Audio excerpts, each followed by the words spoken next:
Olá, bem-vindo ao quarto módulo do curso Como Ler um Artigo Científico. Nesse módulo, nós vamos aprofundar acerca da estrutura do artigo de pesquisa, que é o tipo de artigo que você mais vai se deparar quando estiver escrevendo o seu TCC, o artigo ou o seu projeto de pesquisa. Para começar, então, nós vamos iniciar com o primeiro tópico de um artigo no qual nós nos deparamos, que é o título do artigo de pesquisa. Então, o que é que nós vamos encontrar, geralmente, em um artigo de pesquisa quando nós estivermos lendo? Esse título ele vai conter os conceitos chaves do tema de interesse, que é um item extremamente importante nos critérios de inclusão e exclusão. Mas o que são esses critérios de inclusão e exclusão? Quando você está fazendo a sua busca de artigos, geralmente você digita ali algumas palavras-chave e essa busca te retorna, às vezes, com 500 artigos, 2.000 artigos, 9.000 artigos, e é lógico que você não vai ler todos esses artigos. Então, geralmente, às vezes até sem perceber, você cria ali alguns critérios que vão fazer com que você inclua na sua pesquisa ou exclua da sua pesquisa aquele artigo específico. Então, embora haja uma metodologia toda certinha, toda específica para esse tipo de análise, que a gente vai ver no outro curso, no curso de revisão sistemática, nem sempre a gente se percebe fazendo esse tipo de análise, né, definindo esse tipo de critério. Mas o título, por conter os principais conceitos-chave do tema de interesse, do tema ali do artigo, ele é muito útil para ser utilizado nesses critérios de incluir o artigo ou excluir o artigo do seu banco de artigos ali que serão lidos para a discussão do seu artigo ou TCC. Vou dar aqui alguns exemplos desses dois artigos e como é importante nós observarmos quais são os conceitos chaves que podemos encontrar aqui. Então, esse artigo, traduzindo o seu título, nós temos carbono bioativo, melhora a eficiência dos fertilizantes nitrogenados e a sustentabilidade ecológica. Você percebe que a partir do título você já consegue ter uma boa noção do que se trata o artigo. Por que isso? Porque esse título, na verdade, ele contém os principais termos, ou seja, os conceitos-chave aqui desse artigo. Nesse caso específico, quais seriam esses conceitos que nós poderíamos identificar aqui? O primeiro é o carbono ativo. Nós não sabemos ainda qual tipo de carbono ativo, mas nós sabemos que foi utilizado carbono nesse artigo. Segundo, fertilizante nitrogenado. Depois, eficiência dos fertilizantes. Então, nós sabemos que trata-se da eficiência do fertilizante nitrogenado, mas não sabemos ainda qual fertilizante nitrogenado é. E sustentabilidade ecológica. Então, perceba que por esses 4 conceitos-chave, eu já consigo compreender que os autores utilizaram carbono ativo para tentar influenciar na eficiência dos fertilizantes nitrogenados para, com isso, aumentar a sustentabilidade ecológica. Então, você consegue ter uma boa noção do objetivo do trabalho só de ler o título, né? Por quê? Por conta dos conceitos-chave. Pegando esse outro exemplo aqui, nós temos alteração na estrutura da comunidade microbiana e perfil fisiológico em um solo tropical caulinítico sobre diferentes práticas agrícolas de conservação. Quais seriam os termos-chave aqui desse título? Primeiro, comunidade microbiana. Depois, estrutura da comunidade microbiana. Solo tropical caulinítico, que seria o tipo de ambiente, né, ali no qual essa comunidade microbiana do solo está sendo avaliado. E quais seriam, então, os tratamentos aos quais esse ambiente, o solo tropical caulinítico, está sendo submetido, que são as práticas agrícolas de conservação. Então, mais uma vez, a partir do título, a gente consegue ter um bom panorama do que vai acontecer aqui, do que eu vou encontrar na leitura desse artigo. O resumo, geralmente, é o segundo tópico que nós encontramos em um artigo de pesquisa. Ele geralmente está ali logo abaixo o nome dos autores, né, que por sua vez está logo abaixo do título do trabalho. O resumo, ele, juntamente com o título, ele é uma propaganda do artigo. Por que eu estou falando isso? Porque ao mesmo tempo que o curso é sobre como ler um artigo científico, você começa também a ter noção do que, ao mesmo tempo que você está aprendendo sobre o que encontrar no artigo científico, você começa a ter noção do que você precisa colocar no seu artigo científico para que outro leitor o encontre, certo? Então, Do título nós já falamos que conceitos-chave importante, termos-chave importante ali para o seu artigo. E o resumo, junto com o título, ele é a propaganda do artigo, porque geralmente são as duas primeiras coisas que o leitor vê quando está lendo um determinado artigo, certo? Então, há uma grande valiosidade aqui no resumo e no título do trabalho, porque serão o primeiro chamariz do leitor para o artigo que está sendo lido. O resumo ele é muito útil também, assim como o título, para os critérios de inclusão e exclusão. Então, se você lê o artigo e você continua em dúvida se deve ou não incluir ou excluir, geralmente você vai ali no resumo e dá uma olhadinha nos componentes para decidir se esse artigo será lido ou não por você. Mas quais são esses componentes, então, do resumo? Basicamente, nós temos no resumo de cada artigo uma ou duas frases de introdução, um objetivo bastante conciso, geralmente uma única frase, tá, de objetivo, a metodologia, pelo menos as principais metodologias do trabalho, os principais resultados e a conclusão do artigo. Perceba que o resumo, ele geralmente deve ser bastante conciso e direcionado, indo direto ao ponto. Por quê? O resumo, ele tem um espaço limitado de escrita. Algumas revistas, por exemplo, delimitam resumos de até 250 palavras, 200 palavras, 200 palavras, 150 palavras, eu já vi. Então, é um espaço que você realmente precisa saber vender o peixe, né? Você precisa ser persuasivo e conciso. Isso pode parecer difícil para quem está escrevendo, mas para quem está lendo é muito importante. Por quê? Se você precisa ler 50 artigos para escrever o seu TCC e você tem resumos que não têm limite de palavras, então vai ser um grande trabalho para você. Então, para nós que estamos lendo, é muito bom que o resumo realmente seja extremamente conciso, certo? E direto. Então, temos aqui como exemplo na tela um resumo de um artigo científico, a citação está aí logo abaixo do vídeo. Eu não vou ler, tá? A intenção aqui é só demonstrar quais são os principais componentes presentes aqui nesse resumo. Então, em roxinho aí, eu tenho uma única frase de introdução, que é onde o autor ou os autores dão um panorama, né, um cenário do cenário do qual se desenvolveu ali o projeto, tá? Logo depois, em verde, nós temos o objetivo do trabalho, uma única frase também. Em seguida, em azul, começa então a descrição da metodologia. Então, ele especifica aí qual foi o delineamento experimental que ele utilizou, quais foram os tratamentos utilizados, as análises realizadas. Por exemplo, ele realizou a avaliação de produção de massa seca, das plantas de cobertura, as crotalárias, por exemplo. Ele utilizou 4 repetições, ele coletou em 2 profundidades de solo. Então, resumidamente, ele explica o que ele fez e como ele fez, mas é claro, de uma maneira extremamente sucinta por conta da limitação de espaço. Posteriormente, ele vem explicando seus principais resultados encontrados. Diferentemente do que a gente falou no slide anterior, aqui esses autores não finalizaram o resumo com uma breve conclusão, tá?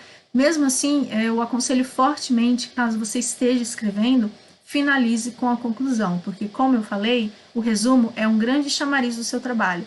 Junto com o título, ele é uma grande propaganda para quem está lendo o seu trabalho.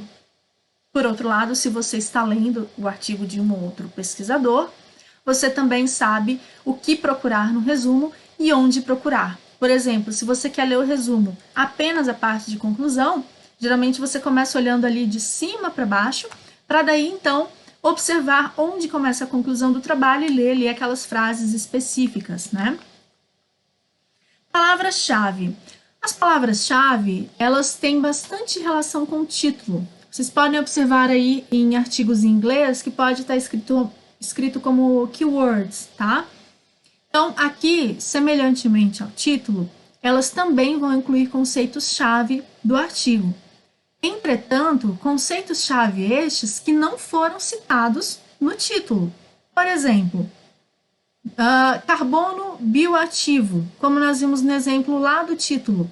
Nós sabemos que é um tipo de carbono, mas não sabemos qual carbono é.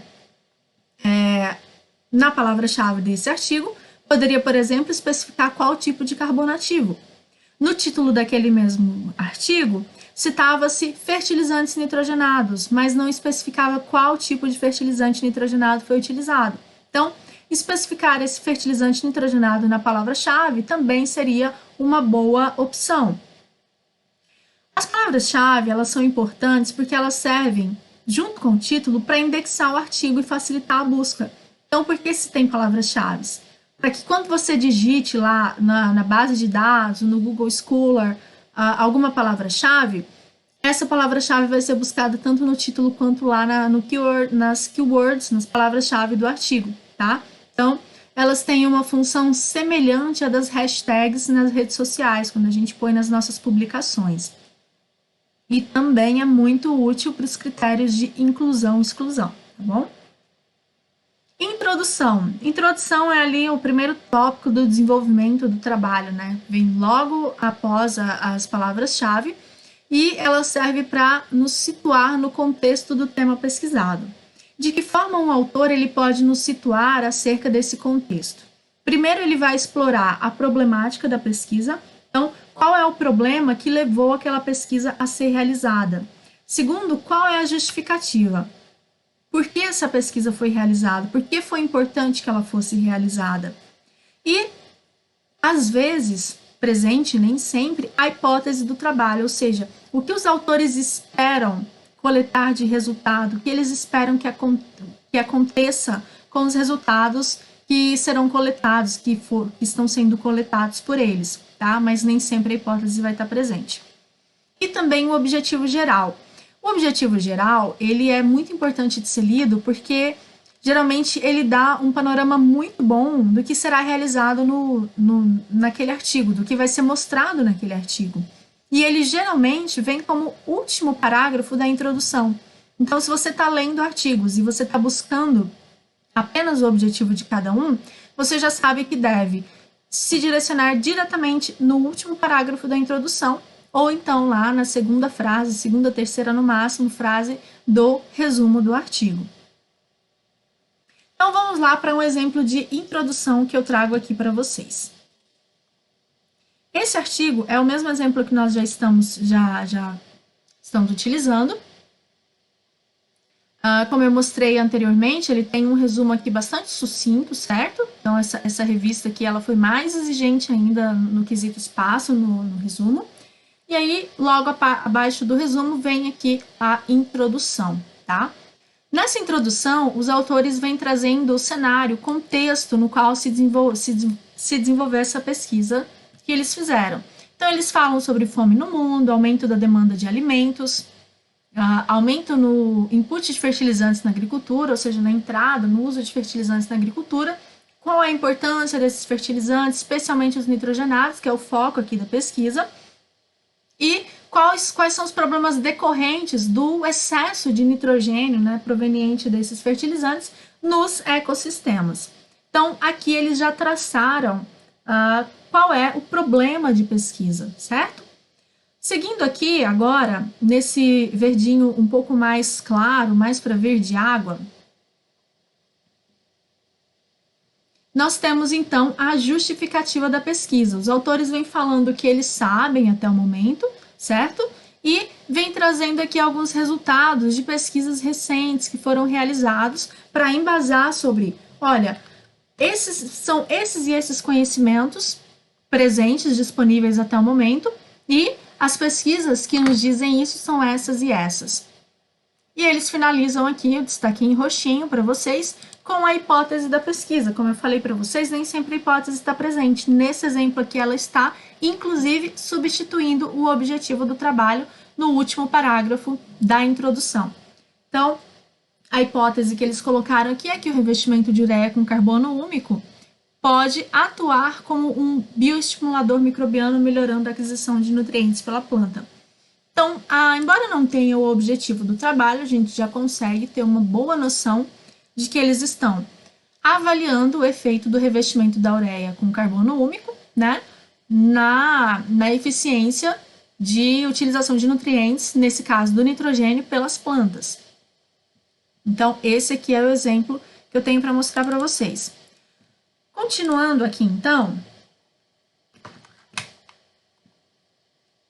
Seguimos para o próximo tópico, que é o material e métodos. Esse material e métodos ele pode ser identificado também no artigo como metodologia, procedimentos metodológicos ou simplesmente como métodos. Então, a nomenclatura pode variar, mas as informações presentes serão as mesmas, tá?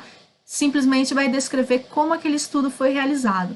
Então, vai conter caracterização dos objetos de estudo, delineamento estatístico utilizado, as metodologias das análises ou das coletas de dados e o tratamento estatístico empregado nesses dados. Então, aqui são dados extremamente importantes, principalmente para quem está escrevendo projeto de pesquisa. Isso é bastante comum do estudante ele saber quais análises, o que ele precisa coletar, mas não saber como fazer.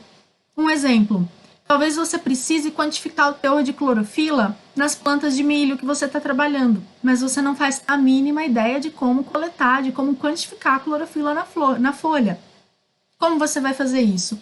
Uma das formas mais fáceis de se descobrir é pesquisar exatamente um artigo que quantificou o teor de clorofila nas folhas, se dirigir até o material e métodos desse artigo e fazer a leitura lá exatamente do passo a passo, como ele fez essa quantificação.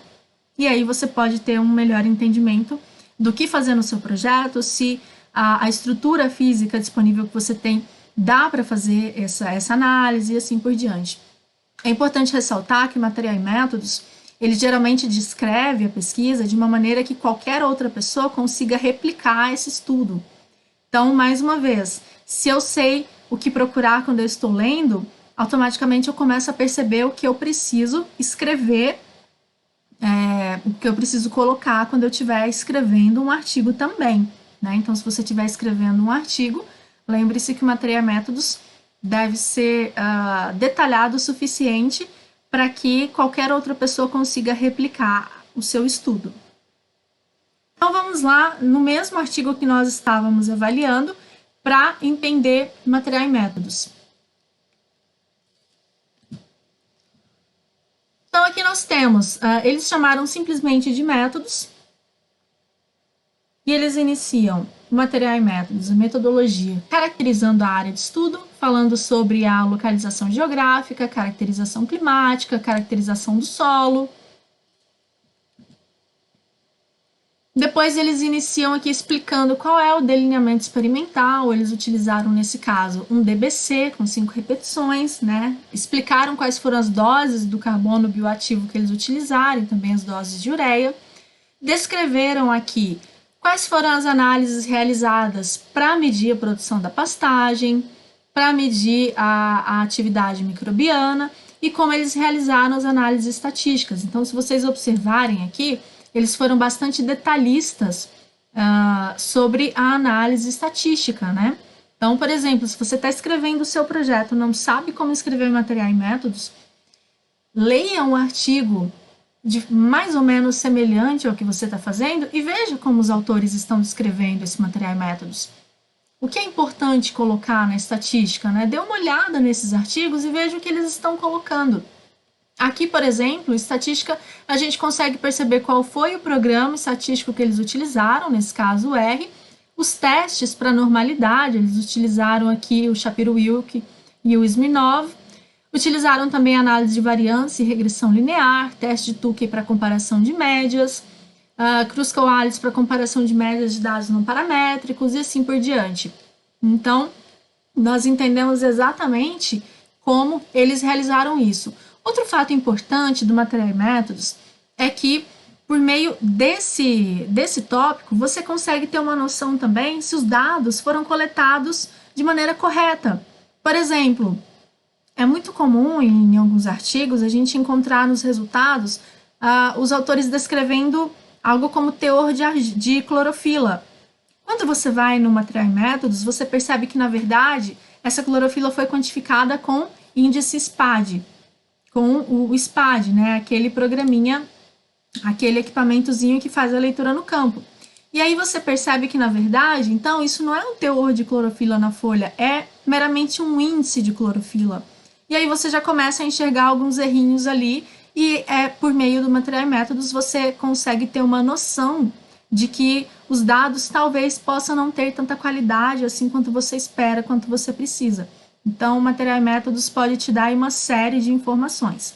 E a partir disso, você começa a ter noção também de que nem sempre é extremamente importante você ler todo o Material e Métodos de um artigo, tá? Lembrando que você tem que sempre se lembrar qual é o objetivo da sua leitura. Resultados é o primeiro tópico ali logo depois do Material e Métodos, da metodologia.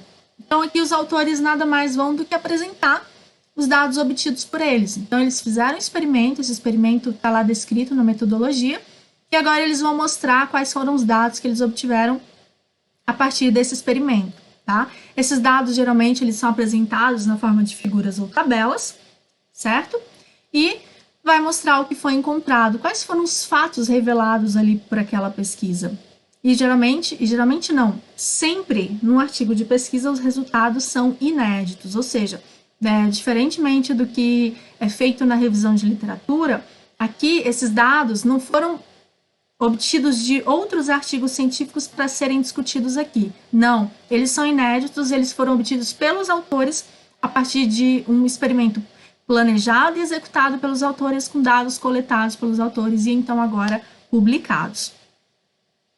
O resultado, ele pode ser apresentado em um único item com a discussão. E aí você vai encontrar, então, em vez de só resultado, você vai encontrar resultados e discussão, tá? Que é bastante comum também. E é um item importantíssimo da leitura de um artigo, viu, pessoal? Então, provavelmente, se vocês estão escrevendo TCC, estão escrevendo projeto de pesquisa, esse é um item que tem que constar na leitura de vocês. É claro que a sequência de leitura, o que ler, o que não ler, a gente vai tratar melhor nos módulos sobre as etapas de leitura de um artigo científico. Então, vamos lá, voltando para aquele mesmo artigo, quais são os exemplos, né? Qual é o exemplo de resultados aqui? Eu não vou detalhar o que eles colocaram aqui como resultado, mas apenas demonstrar qual é a parte mais importante aqui, que são os dados, né? Que eles utilizaram gráficos em vez de tabelas para demonstrar quais foram os dados obtidos aqui, tá? Então, são todos dados inéditos coletados pelos autores a partir do experimento que eles fizeram. Bom, continuando com o próximo tópico, que se não tiver junto com os resultados, virá logo depois, é a discussão. A discussão também é um tema, é um tópico extremamente importante de um artigo, porque aqui os autores vão contextualizar aqueles dados apresentados com as demais pesquisas do tema, tá? Então, eles vão começar a comparar os resultados deles com outras pesquisas e por que houve semelhança ou houve divergência com as demais pesquisas. Além disso, é aqui que eles vão começar a explicar de maneira mais aprofundada os dados, de forma que dê sustentação à conclusão do trabalho. Então, mais uma vez, se você está escrevendo a discussão do seu trabalho científico, você agora entende o que precisa ser colocado no seu trabalho, tá? Mas o importante aqui no nosso curso é o que procurar numa discussão. Então, suponhamos que você olhou o tópico de resultados e viu que 2 dados lá estavam bem interessantes e você quer entender por que aqueles dados foram ou diretamente proporcionais ou inversamente proporcionais. Como você faz isso? Você vai na discussão do trabalho e ele, com certeza, se for um bom artigo, vai ter uma explicação bastante aprofundada sobre a relação desses dados demonstrados pelo autor. E aqui na discussão, os autores também vão mostrar o que há de novo, ou seja, o que o estudo acrescenta ao que já se conhece do tema. Então, se você também está, mais uma vez, se você está escrevendo, você tem que colocar quais são as novidades do seu trabalho em relação ao que já se conhece. A conclusão, ela é o último tópico importante a ser lido, né, no artigo de pesquisa. Tá? É claro que depois dela vem as referências bibliográficas, certo? Eu vou falar rapidamente sobre elas, mas a conclusão é um tópico de extrema importância também para se ler. Aqui, ele pode vir separadamente, um tópico só de conclusão, Ou em algumas revistas eu já percebo uma tendência de não haver mais um tópico só para conclusão. Nesse caso, não significa que o trabalho não tenha conclusão.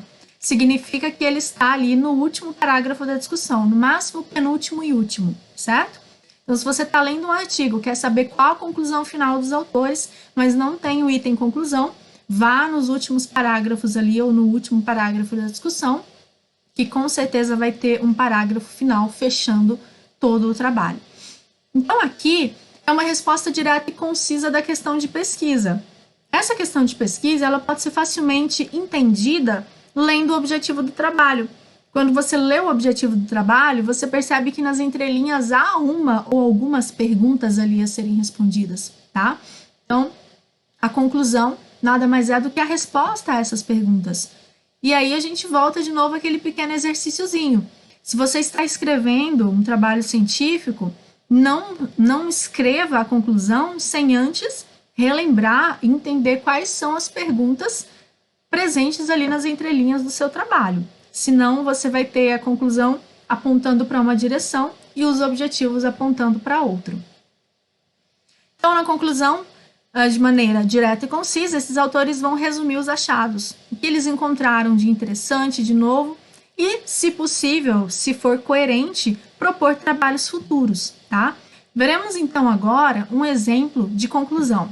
Como eu mudei o exemplo, eu não estou utilizando aqui aquele mesmo artigo dos exemplos anteriores, é importante que nós conheçamos qual é o objetivo desse trabalho que a gente vai ver agora. Então, vamos lá. O presente estudo teve como objetivo explorar o efeito da aplicação de molibdênio e tungstênio na dissipação de hidrocarbonetos aromáticos policíclicos, os HAPs, em solo contaminado e elucidar o mecanismo envolvido. Aqui nós percebemos pelo menos 3 perguntas, pessoal. Quais seriam elas? Primeiro, a aplicação de molibdênio e tungstênio influencia na dissipação dos HAPs? Essa é uma pergunta. A segunda é, se influencia, influencia de forma positiva ou negativa? Segunda pergunta.